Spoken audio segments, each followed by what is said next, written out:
All right, we should be starting off just in a bit for WorldQuant Office Hours Week 7, right? The penultimate week. I hope everyone is doing fine today. I cut a couple of things on our description of argparse and then talk about web APIs. We're talking about web APIs as a great way to utilize other services to get our task done. We'll have a talk about that and then we'll perhaps start brainstorming project ideas for next week. For deploying a web application using Flask and how to deploy it onto a third-party service for you can share with people and have it access on the greater World Wide Web. All right, so I see Anna is here. Welcome, Anna. Someone is asking whether we will be our instructor for Unit 2 as well. It's not 100% sure what's going to happen, whether I will go on to Unit 2 or if I will stick with Unit 1. But for better or for worse, I am the voice behind the Unit 2 videos. So better for worse, in some ways, I'm going to stick around for Unit 2.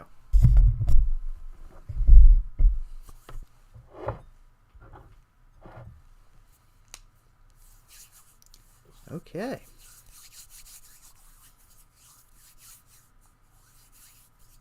Out of curiosity, Anna, if you're comfortable sharing, where are you signing in from?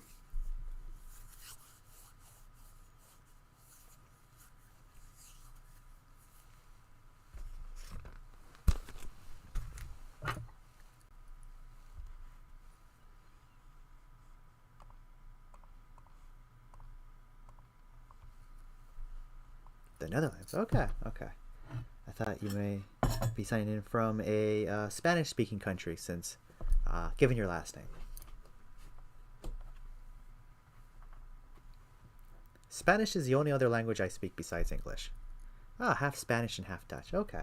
There's from Mexico, so a former Spanish holding.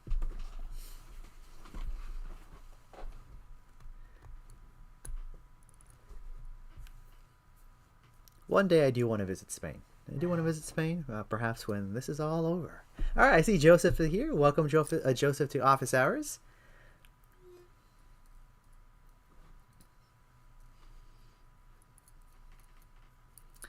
Okay, I've got the agenda and web APIs agenda. And all this through, we've been working with Git, version control with Git, keeping track of our ever-growing code base. So let's go ahead and kind of do a recap of where we left off. And I felt like last time I kind of rushed towards the end, talking about argparse. I don't think I did a proper job in describing what argparse is doing. So I do want to go ahead and take some time to talk about that and wrap up our discussion of argparse. And let's see. I may have lost my connection. So give me a sec.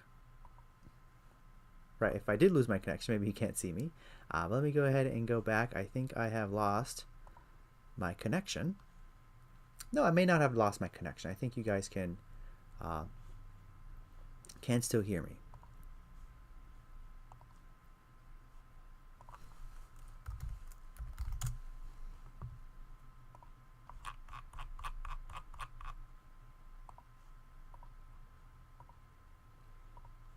Okay, I see Lyndon Smith is here along with Gita. Welcome to Office Hours. Do let me know any additional topics to throw on the board, but I'm going to wrap up my discussion of argparse and then move on to web APIs. So to recap what we did for argparse is we said, you know what, there's probably a better way to define arguments for the command line. Perhaps it'd be very great if we can specify optional arguments very easily in this interface. So I see Naya is here. Welcome, Naya. So the way that argparse works is I create a parser object from this class argument parser. And with that parser argument, I call the add argument method. So I name the argument. I can specify what is the data type of that argument, which is great because remember last time I had to do, they came in as strings and I had to convert them into integers. Not so much now, right? A lot easier, a lot cleaner to get those variables out. And right, the whole thing here is cleaner code is readable code. Readable code is more maintainable code, right? Let's help out our future selves when we have to maintain our code. And I give a little help message. And this help message can be invoked in the command line. So if I go here, if I go to my command line and I type in cd, let's see, what did I call that? Type in ls Let's cd data course, change my directory to data course, type in ls, and I see prescription drug analysis, so let me cd into that directory. Type in ls, I see my file, drug data analysis, so Python drug data analysis -- help. So now I'm able to invoke the help menu for my command line program. Just like we saw, I think, last week or earlier this week, working with command line, how to look up the documentation to run a command, run a program. For example, if I want to know what ls does, ls -- help, I get an information about what the ls command does. cd -- help, spelling counts, right? Get information on what cd does. So now with my command line program that I wrote, I can look up the help menu. And it says, right, where it got that information was from this description here, from this string here. So then I know, oh, okay, I provided 2 positional arguments, z-score cutoff and raw score cutoff, a raw count cutoff. A little description of what it does. All right.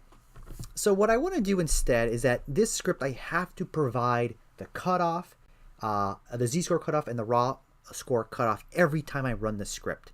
It'd be very nice if there were an optional argument to use instead. In other words, I don't have to specify both arguments. If I don't, it defaults to a certain value. So let's see how we would do that in our args parse. So let's go ahead in here, and what we are going to do is we're going to call add argument, and we are going to do -- rename this to be --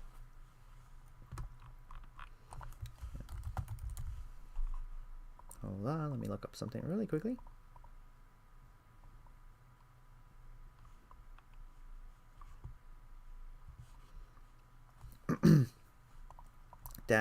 I type as integer, I give a help message, and what I'm going to do is I'm going to specify a default value.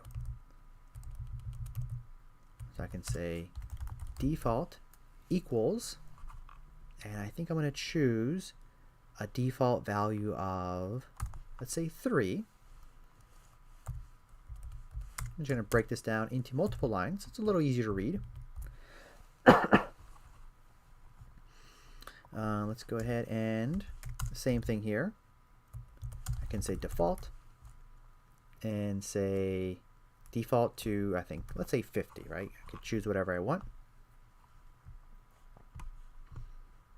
And then I can go ahead and just separate that out. So I have a default value for these arguments.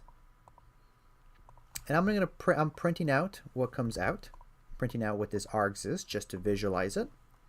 And now I'm going to go back to the command line and run my script. Run my script, and I get an error, syntax error. So let me go ahead and investigate. I forgot a comma right there. A silly mistake.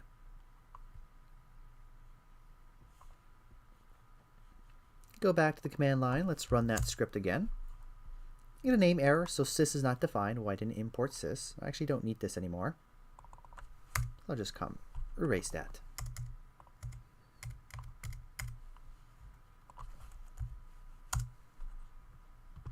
And I still get a name error, probably because I didn't save.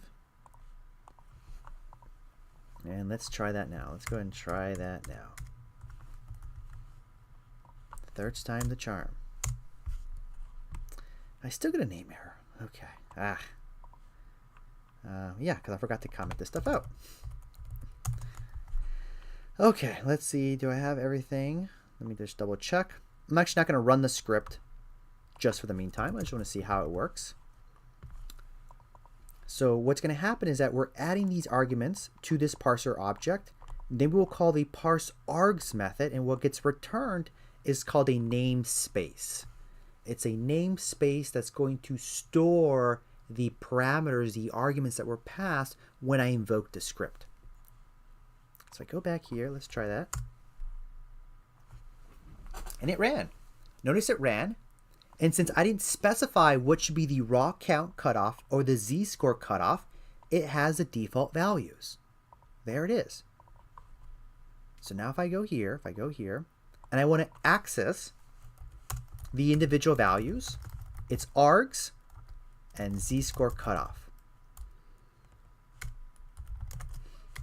So I can have a little print message here. I can say f-string, and I can say my z-score cutoff is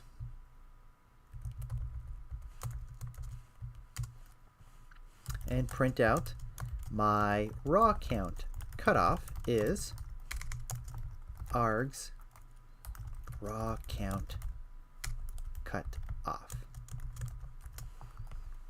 I'll go ahead and save that there. So what I'm going to show you here is that this object has these arguments in it. And the way I access it, it's sort of like an object with the attributes. So this here is a namespace. You can think of it as holding the values for my program. So if I go back here, let me just clear the board. Control L. So I print out the args object. It's a namespace. It tells me what the values of z-score cutoff and raw count cutoff, and I print them out, and there they are, 3 and 50. These are the default values. So what if I want to specify something that is not the default? Well, I need to be specific, just like in Python. If I want to have a function and I want to use something that is not the default, I'm going to be explicit. So I say z-score cutoff equal, let's see, 5. Yeah, 5. And run that there. And notice how the z-score cutoff, since I specified what it should be, it was 5 instead of the default of 3. All right, I see Paulo is here. Welcome, Paulo. I see Simon is here. Welcome, Simon. And welcome, Timur. Welcome to Office Hours. So now I specified a different z-score cutoff that is not the default. If I want to specify a different raw count cutoff, well, I'll just do -- raw count cutoff and set that equal to, I don't know, 100. So I run that, and sure enough, I see the values have changed. So notice what I've done. I've gone to the script. I created this namespace object with the values that are passed when someone runs the script, and it has certain default values. And I should make use of them in my code. So let's actually do that. I'm going to uncomment these lines right here. I wasn't actually running anything. And I say args.z-score cutoff. Args.raw-score cutoff. All right, I see Soon Johnson is here. Welcome, Soon Johnson, to Office Hours. So now I'm going to go ahead and save this. And I go back to the command line. And I can run my script. It's still printing things out. And I get an attribute error because I probably have a typo, right? Let's see. I called it z-score cut off with 2 T's with 1 F. Let's see what my mistake is. Z-score cut. Only 1 T. I probably was inconsistent in my spelling, unfortunately, right?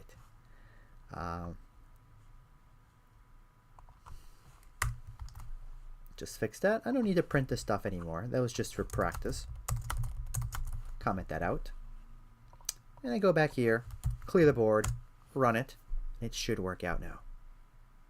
Yeah, it worked out. I think so. Look, we call head and drug data analysis. Oh, sorry. Call the head of practice is flagged. And looks like there was no records that had that criteria. There was no records that had a raw count of 100 and a z-score cutoff of 5. So perhaps I should drop my raw count cutoff to 20. And then I can call head of practice is flagged. And it looks like I had 2 records that meet that criteria. It looks like their z-score is greater than 5 and the raw count is greater than what I specified, which I forgot was 20. Okay, any questions people have regarding argparse? Just going to go ahead and erase this code right there.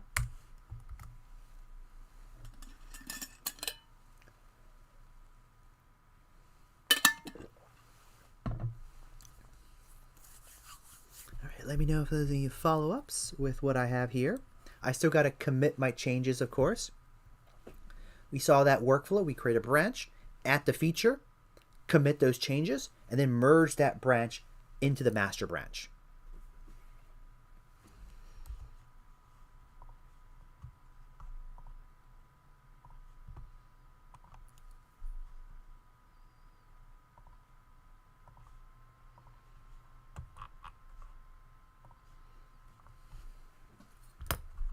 All right, let's go ahead and commit those changes. Control L, clear the board. I like to say git status. I always run git status to see what has happened. All right, I do see a question here in the chat, so I will take a look at that just soon. So I see that that file has been modified. I do git diff, show me the difference. So there is the difference. This solid block here is saying that there is some white space right there. These are white space characters that it's just letting me know that, hey, there's white space characters there. You may want to remove them. Not that they won't affect our code, of course, but just for style reasons, we probably don't want those white space there. So I'll just go ahead and highlight that white space and remove it. Hit save. Go back here and do git diff, and I see where I've added my code. And these changes are all about adding support for args parse. So I'm going to do git status. I'm going to do git add. I'm going to add the file, drug data analysis, add it to the staging area. Then I'm ready to commit and add that to history. So I'm going to add git commit, and my commit message should use present tense and should follow the following phrase. With this change, what happens next? With this change, we add support. Add, let's say, command line support with args parse. Hit enter, and I do git log, and you don't have to do this every time, but I'm just doing it for illustrative purposes. I see my commit message right there. I'm going to take a look at the chat here. In the first argument of add argument, first argument of the add argument, the name of the variable. If so, is the dash dash not include the name? The dash dash is not included in the name that is correct. And the reason why is this is how in the command line, the way you specify optional arguments is dash dash. That is the style of working in the command line. The way you specify optional arguments is through dash dash.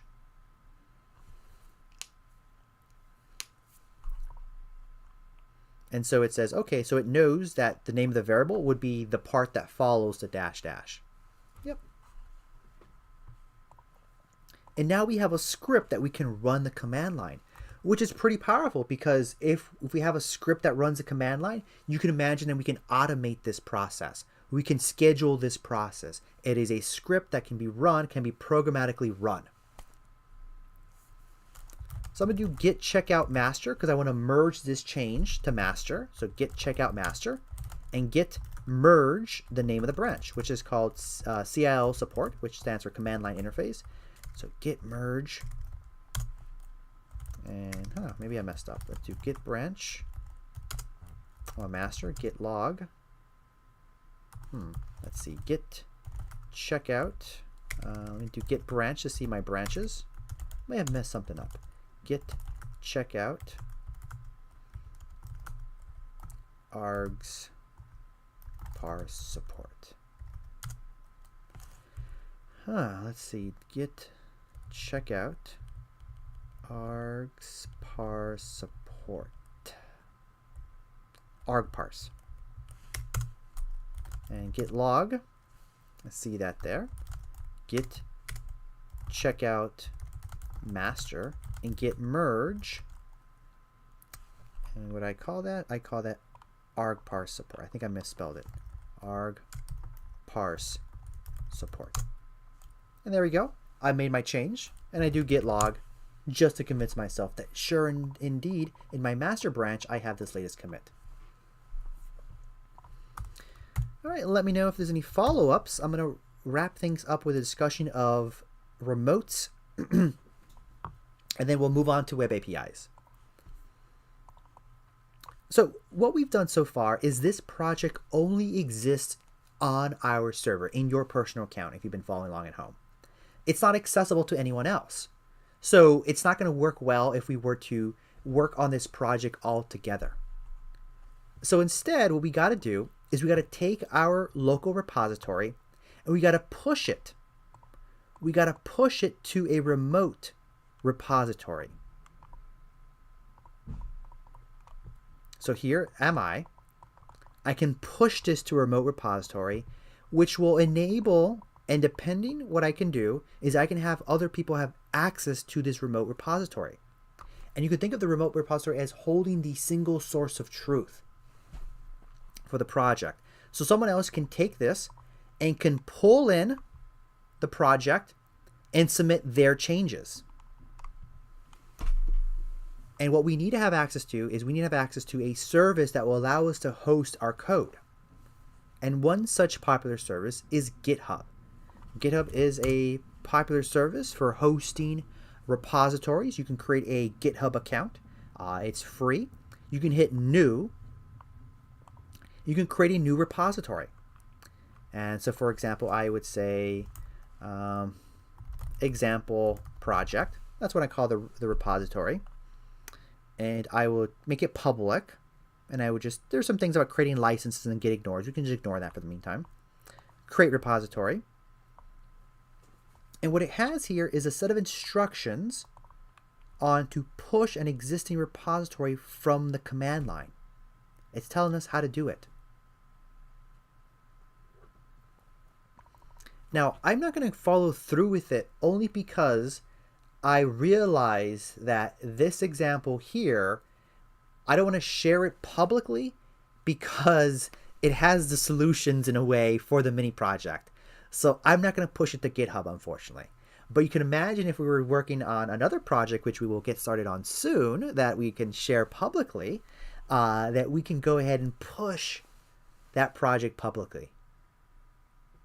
And then other people like you can merge in the changes, clone that repo, and even suggest your own changes.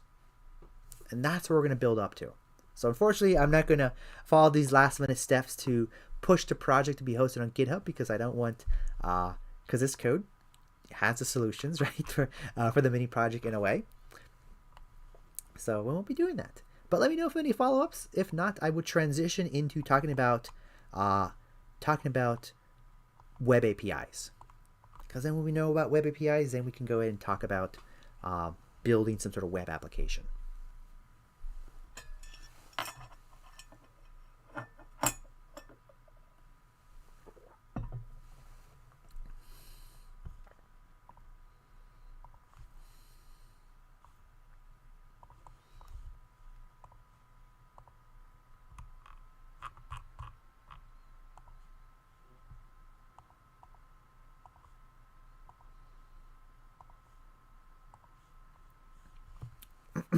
Okay, let's talk about web APIs.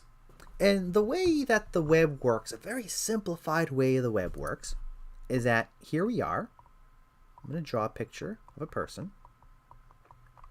And there is a server on the web. And let's say I want content from this server. I want some data from this server. And the way the web works is a client-server paradigm. The client, you can think of it as you, is going to submit what is called a request. It says, hey server, give me some data that I want and that I need. The server will take your request, and depending on the nature of your request, it can either deny it, or it can give you some content back.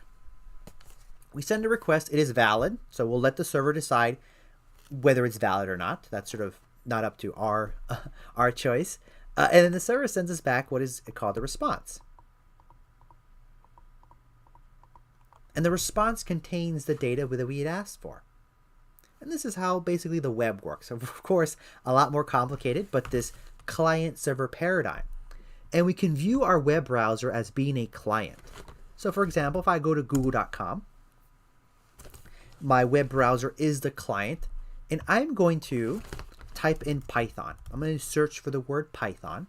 I'm going to hit enter, And what is essentially happening when I hit Python is that my web browser, me, right, my web browser, is making a request to Google.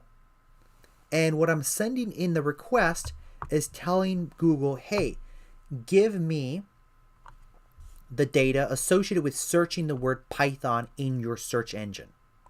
So I've sent them my request. I sent them I'm looking for Python. Google receives the request. It says, okay, I'm going to handle your request. And it sends me back an HTML file. It sends me back a HTML file that my browser takes and renders for me in a very nice form. I can say view page source, and this will vary between your browser. And here is the source, the HTML that the server sent back to me. Of course, it's quite ugly, right? But that's why we have a browser that renders this. And that's how it works. That's how generally it works. So the reason why this is of interest for me, or of interest for us, is because maybe we want to build an application. Maybe we want to build an application. And the way we can think about it is we want to have our users right here. Here is our users. We have our application right here. And maybe a very simple application is a user visits our site. And then maybe we take their IP address. We take the IP address in the request field.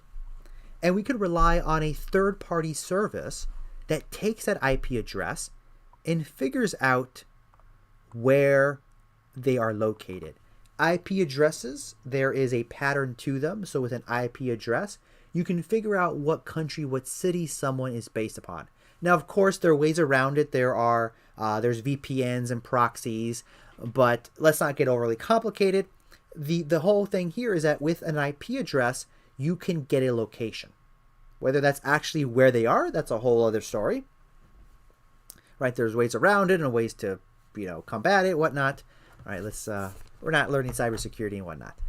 So we can run a third-party service where we make a request and sends us back data.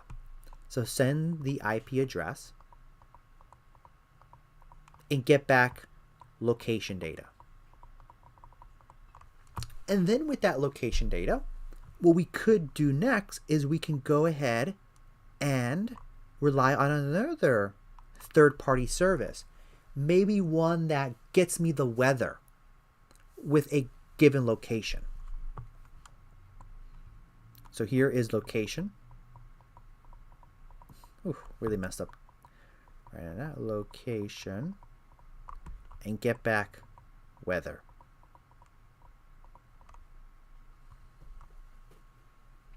And then once I get the weather, maybe I visualize the weather. Maybe give them a weather forecast. Take that raw weather data and generate a plot.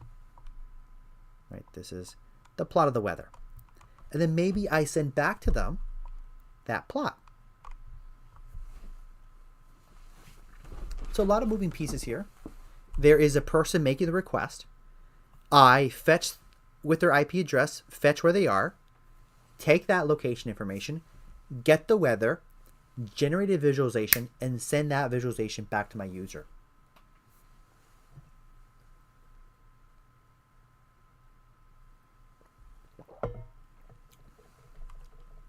And the way this would work is this requires, if I were to list all the things it requires to do this project or do a similar project, is we have to learn how to use Flask,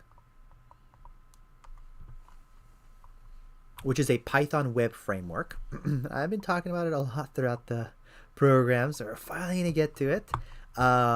We're going to use Git. We learn how to use Git, so we'll keep on using Git. We will learn how to make web requests. And finally, perhaps some visualization, right? Some visualization. Someone asking, not Django? The answer is not Django. There are two competing web frameworks in Python. There are a couple other ones, but the two main ones are Flask and Django. Flask is a lot easier to get started with. It's called a micro web framework because it doesn't include everything out of the box, but it's a lot easier to get things going. Django does require more setup. And because it requires more setup, it's has a sharper learning curve, has a steeper learning curve. So we're going to use Flask. In fact, our application website from Worldcoin is built upon Flask. So just an endorsement of Flask in such a way. So we're going to use Flask, Git, web requests, and visualization. So let's learn about web requests. And right here I have a GitHub repo. It's not mine. It's someone created that I really like and I like to share. That shows a list of public APIs. API stands for Application Program Interface. It's just a fancy way of saying how to interact with a web application, how to interact with the program. This is important because I can look at these as all different, they've broken down different APIs, and there's some interesting stuff. Like, for example, let's see weather. Let's see. Weather's, I don't know. Let me think. Let's see calendar. Let's see what this is saying. Catholic literature calendar. Look up a name for a name. Check name day calendars. Interesting. Holidays. Let's see. Let's actually look at.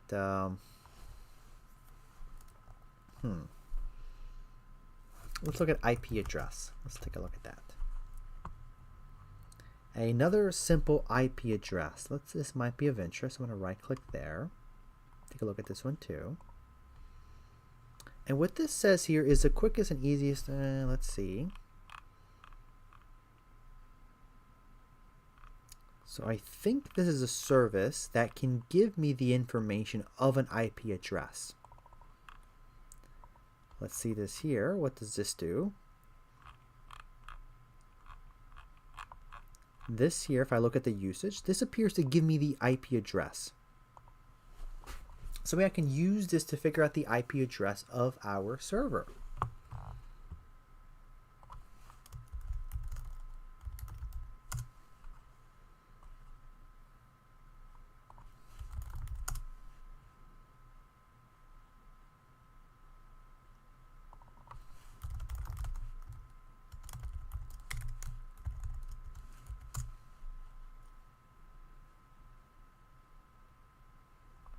Okay, let's see. Okay, so let's try this out. So I'm going to copy this. I'm going to go into, let's go into a notebook. I haven't done notebooks in a while, so I'll do that. New Python 3. I see Gita is saying, and I see Timur. I'll get back to you, Timur, just in a bit. The first website, from what I've noticed, requires a login. Is it still a public API? So public API is still a login. Can provide a login. However, that login, it might be free. So we'll talk about authentication as well. So I'm going to import a Python package called requests. And requests is a Python package that allows me to do web requests. I'm going to run that there. And I'm going to say response is equal to requests.get google.com. And I get, I've got to give the full https://google.com. And I get a response object. And what a response object is what I got back from the server. So I can say status code. Remember those status codes that you might encounter when you go into a website.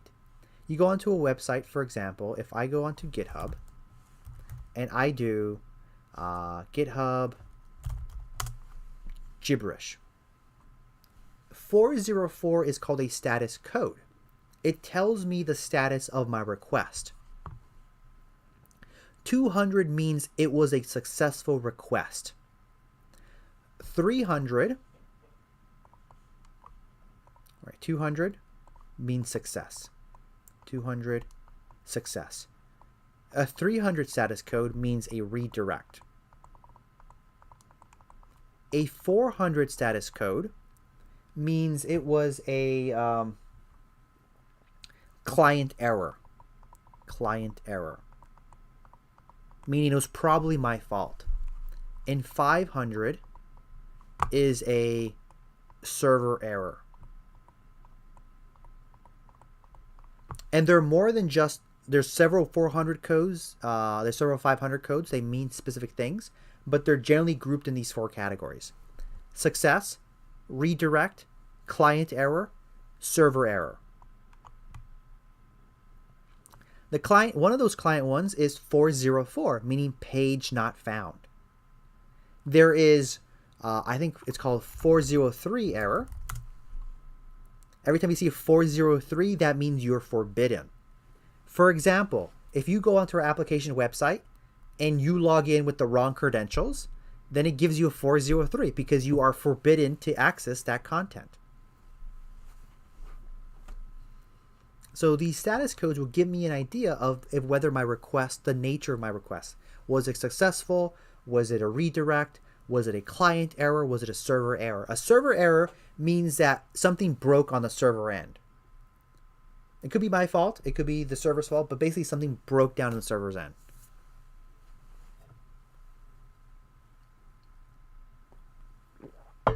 It could be some piece of code that that caused the problem, the program to crash.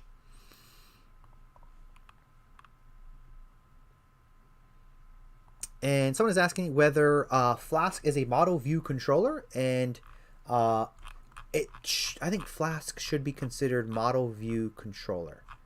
And so we'll look at the syntax more on it next week, so we'll get a better appreciation of it. All right, Gita, the first website from what I've noticed requires a login. Is it still a public API? Yeah, I would call logins still public APIs, because anyone from the public can sign up for the service and get what are called a token to access that service. So we'll talk a little more later about authentications. So I got my response. What exactly is in this? If I type in content, there's an attribute called content of the response. If I look at it, it's the HTML. It's the HTML that the server sent back to me. So the server sent me HTML. Which makes sense, because when I go to google.com, I want it to give me HTML for my browser to render. Any questions about this example of using requests? We're going to go ahead and play around with our web API that we found, but any questions so far?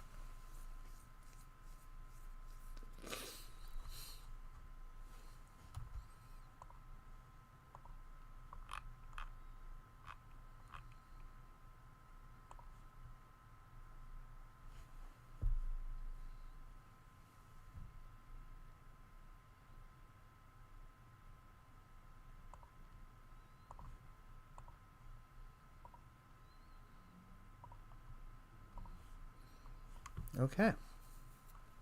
Do let me know. I'll pay attention to the chat. So now let's make a request. Let's do response. I'm going to do requests.get. And there is this service I'm going to use. I'm going to run that there. I'm going to say response, right, .status code. So response status code. 200. It was successful. Now let's do response content. Let's see what it gave us back. And it looks like HTML. Let me go ahead and look at this service once again. Did I use the right one? I may not have used the right one. I wanted to use IPF. Let's see, that's the one I did want to use. Oh, I used the wrong URL. So let me go fix that.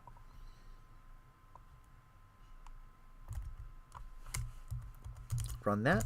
Status code 200. Let's look at the content. And notice I have a string that has my IP address. So this is the IP address of my pod.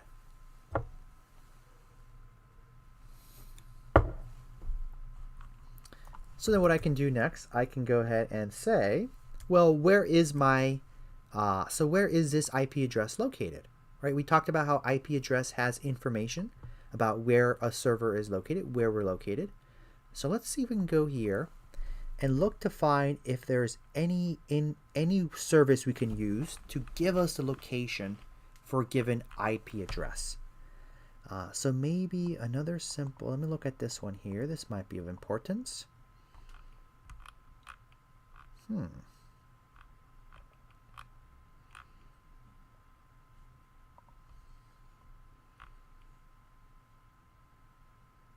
So this might be of importance.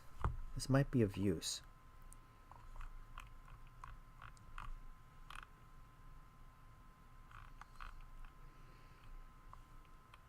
Let me type in geo. Maybe there's some other stuff. Geocoding, geolocation. IP geolocation with chat ops integration. IP geolocation and currency conversion. That might be of use. Find geological geolocation with IP address. Let's look at this IP info, and let's see how this works. If I go into documentation, well, this is the one I've been looking at for a while. Let's try it out. I'm not sure why I'm so hesitant to not try it out. So it looks like the way it works is I'm going to make a request to this endpoint there. In other words, if I go, let me just copy this and put in my browser. I'm going to do slash the IP address. Copy that right there. And notice how I got information about where this server is located. Right, so it looks like it's in Virginia Beach in the state of Virginia in the US. Local time, coordinates, postal code, right? Oh, I even gives me information about who is hosting that service. It's Amazon. So this makes sense because we use Amazon Web Services to host our Jupyter Hub. So now what I can do is I can use, notice I did this in my browser, right? I did this in my browser. However, I want to be able to do this programmatically. I want to be able to write a program that takes an IP address and gets this information. So let's see how we would do it in Python using the requests package. So I call, response is equal to requests.get. Have it right there. I run that. Let's do response.status code 200 response.content. And what I get is a JSON. I get a JSON. And this is great because if I have a JSON, I can call the JSON method of the response object. And what this will do, this here will convert that JSON string into a Python object. So I run that, I type in data, let's check that out, and I have a Python dictionary with the fields with information that maps key value pairs, the IP address, the host name, the city, the region, the location. I am good to go, right? Any questions people have?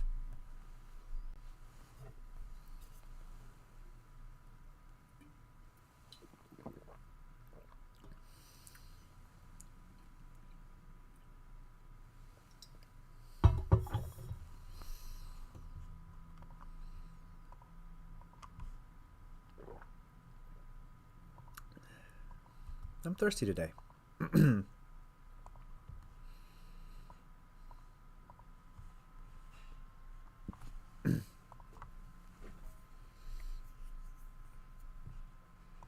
Okay. So now we can begin to write some code to do something interesting. I know how to get the IP address of my computer. I know how to use that to get information about where I'm located. And what I can do next is I can use this location data to get the weather. So how about that? I'm going to just close a couple of tabs here.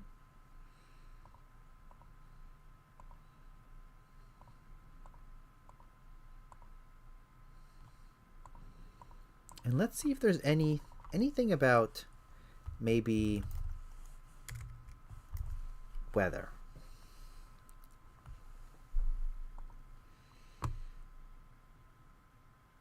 All right, so I look at here and I see a couple of weather APIs. And notice some of these say API key, and some say no. Well, these services, right, they're not free, right? Well, how about this? These services cost money to maintain, right? Someone has to pay the money to maintain a service to get me the information about an IP address. Someone is maintaining a service that will tell me the weather, right? Someone is paying for that. And I was able to access it for free. Well, because some of the business model is what it does, it will allow me to have a free tier. It's like you sign up for free. Free tier where it says lets you access the resource. But you can imagine what they're doing is they are keeping track of how many times I make use of the service. So maybe if I were to rely on a service too much, it will shut me down. Some services are free, but they ask you to sign up. They say sign up with us, right? Because they want to know your email address and maybe some information.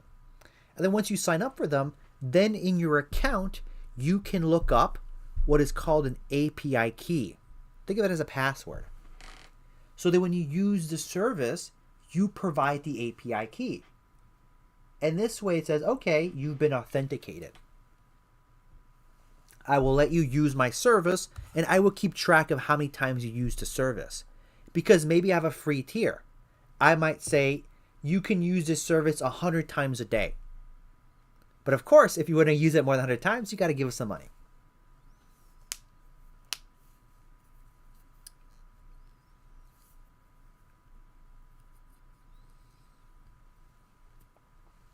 So let's see if we can use a service that requires no authentication just to get things going, just a lot easier to get something going.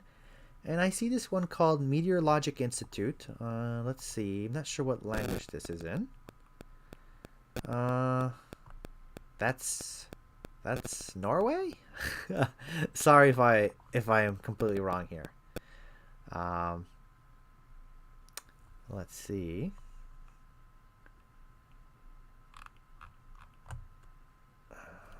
I think this is a Norwegian service. Norway flag. Yes, I think I'm right. Yeah, I think I'm right. I think that appears to be a flag. Okay. Yeah. Americans do know geography. Okay. So I take a look at this and maybe I can use this service for getting weather.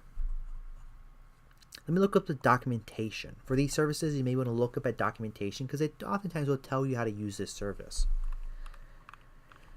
And then let's see.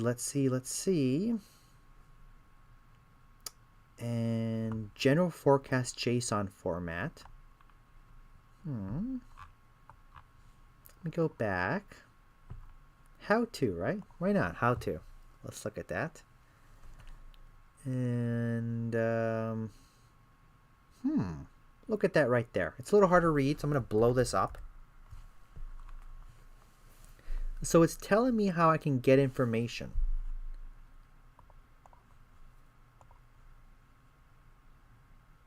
So notice I'm going to go ahead and copy this right there. And if I put it in my web browser, I get a JSON. And I'm going to paste it right there.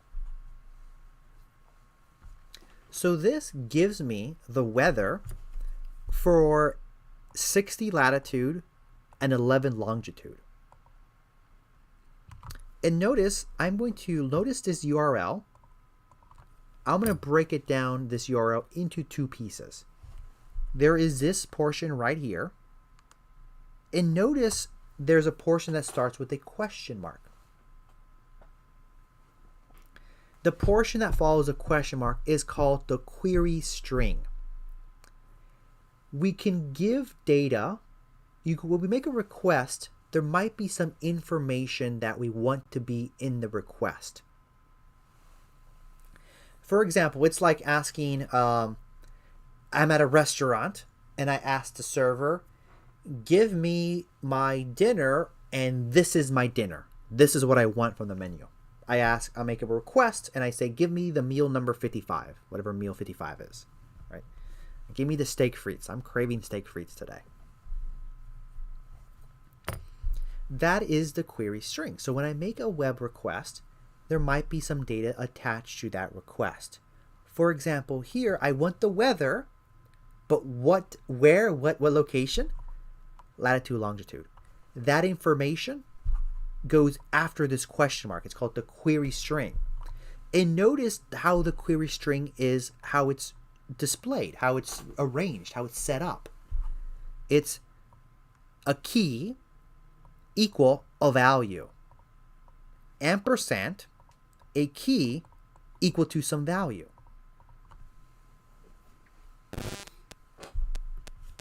So notice what follows the question mark is our query string that arranges data in key value pairs. So what I can do is I can say URL, and I can say curly braces. Remember how we can use a format string? And I can say lat equals 36, lon equals -76. This will create my URL. So I'll run that there, and I get a syntax error. And let's see, the reason for, I forgot to put lat and lon right there. And I will print out my URL. So notice how I create a URL, and I can right click that with the values of latitude, longitude using a format string. Right click that, open link in new tab. And here is the weather for where we are, where our server is. It's kind of messy, a lot of information out there. But here is our weather data.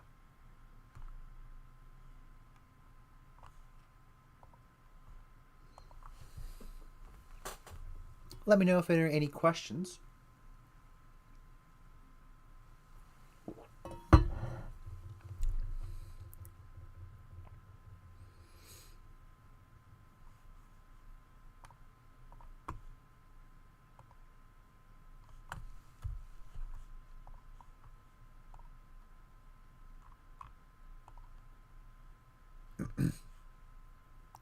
Okay, I'm going to go ahead and move on. So now what we can do is let's use requests. So we're going to say data, I'm going to say response is equal to requests, request.get URL, and response JSON. So here we're getting the weather data. Now, a better way to go about doing this is what we're going to do is we're going to separate out this URL. We're going to have what is called the endpoint. And what we're going to do is we're going to create a dictionary called params. And the reason why we are creating a dictionary is because you can think of the part that follows this part here. It's basically data in key value pairs. So instead of us manually formatting this URL string, we can let requests handle the formatting for us.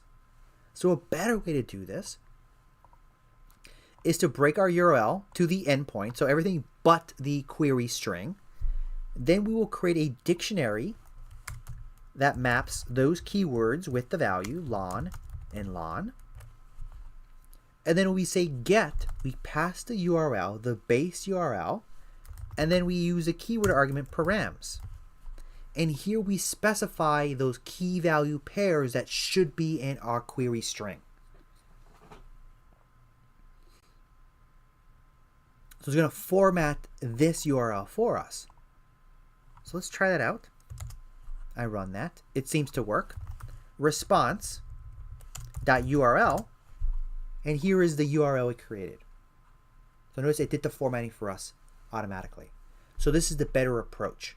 When we're working with query strings, information we pass in the request, by the way, this is called a GET request, a GET, all caps, a GET request, because the data we pass it is in the URL. So this is the preferred way to go about doing this.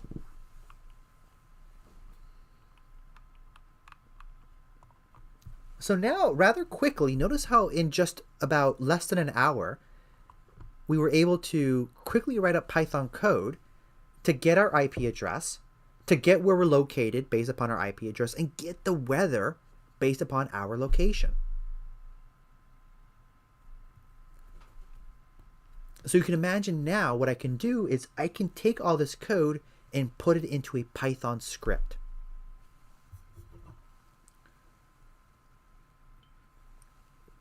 I can put it into Python script that I run and tells me the weather of where my server is located. So let's go ahead and do that. And we can think of our process here is there's really three processes: get our IP address, get our location, get our weather. So maybe we should put those all in three functions.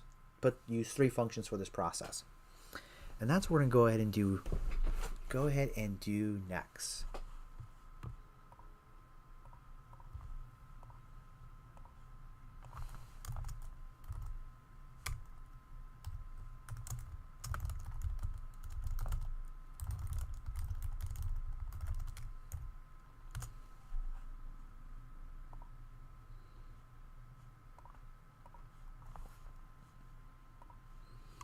Okay, so I can say define a function. I'm going to call this retrieve IP address. This function doesn't accept anything. There's no arguments to accept, and I will go ahead and let's see, where is that code to get the IP address? Right there.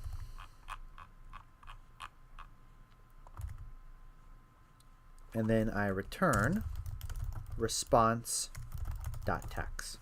I'll put a little message, a document string, say return IP address of our computer.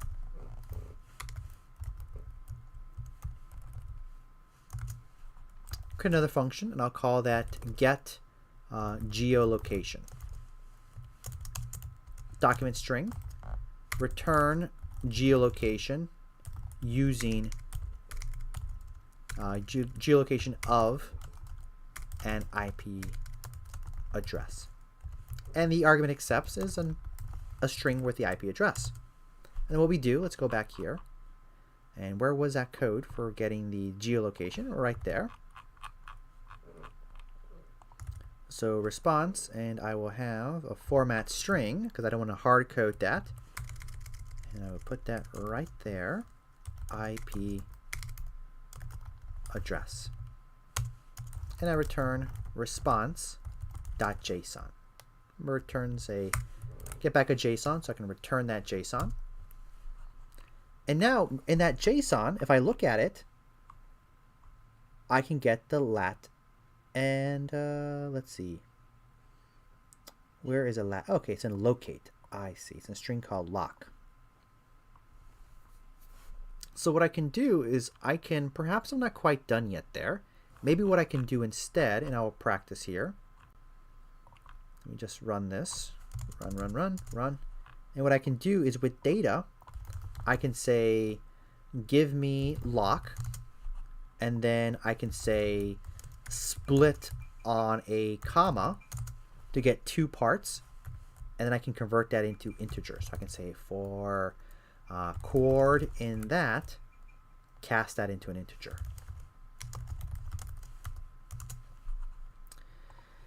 And let's see, literal with base 10. Oh, I'm not going to convert to an integer. What I'm talking about, I want to convert to a float. Okay, there we go. That's my coordinates. So I copy that. And let's see, I can call this data.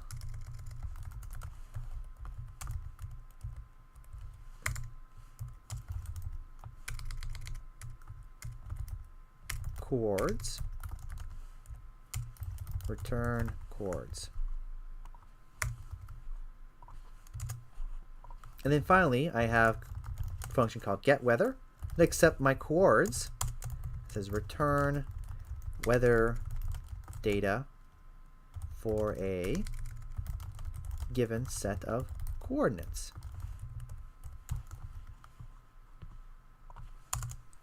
And then let me copy and paste what I had.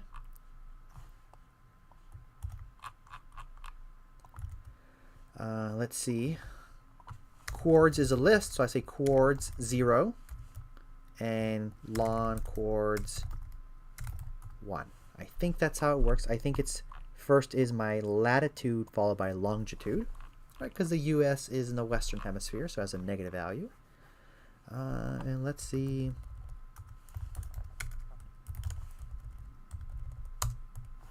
There we go. I have my 3 functions. And then I can say, I can have a main function. What that main function does, gets the IP address. What I call that, retrieve IP address. I can say coords is equal to get geolocation with IP address. And then weather data equals get weather coords, and then maybe return that weather data. Then I can call my function. Get a name error. It's because I probably have a typo, right? Exactly. Typos. And then there's my weather data. So there we go. Notice quick 3 functions working together. Packaged it all together to main function. I get the weather data. Of course, this is getting a bit messy. So maybe later I can figure out how to pull out specific fields here, so I have a better display message instead of just here is the raw data. Right? This service gives me a lot of information, so I can perhaps figure out what I want from it and just take that. So I of course improve on this process here. But this should give you a taste of working with web APIs. So you can imagine now with this we can build upon a project that we outlined here using Flask. So any questions people have before I wrap it up for today's office hours, for the week's office hours?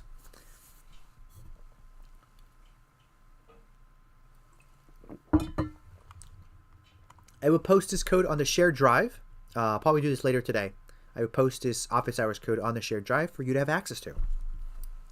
Any last things we want to bring up before we convene for this week's office hours?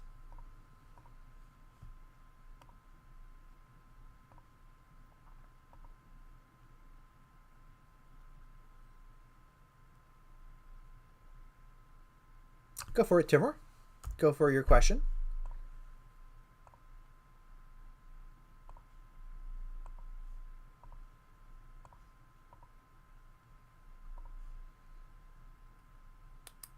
Thank you, Paulo, for the wishes.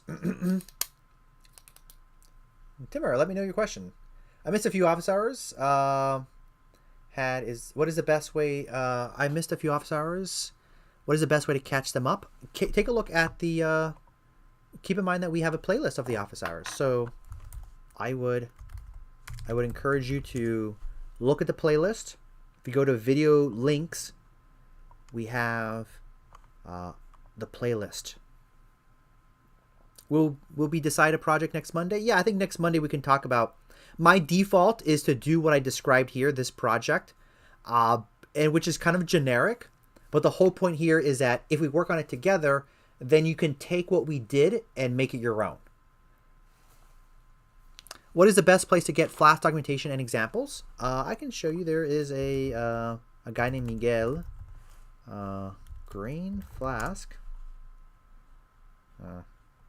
There is. I like this here. I think it's a good information on Flask.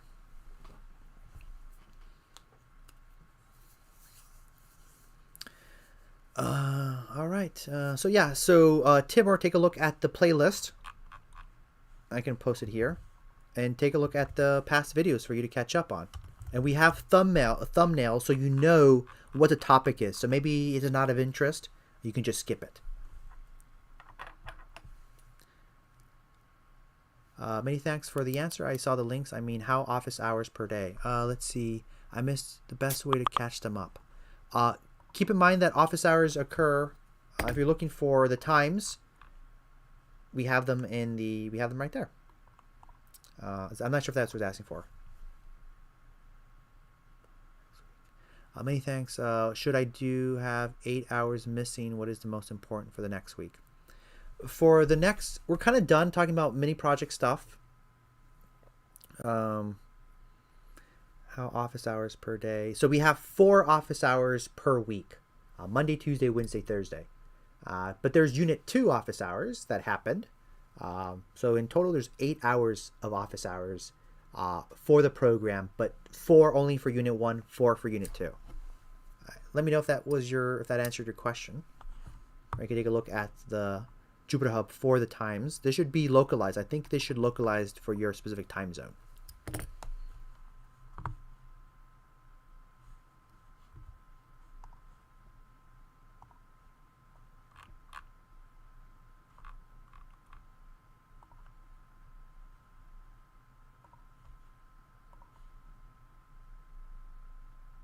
All right, I have to take off. Timur, I hope that answered your question. With that said, take care, guys, and have a good rest of your week, your good rest of your day, and see you on Monday.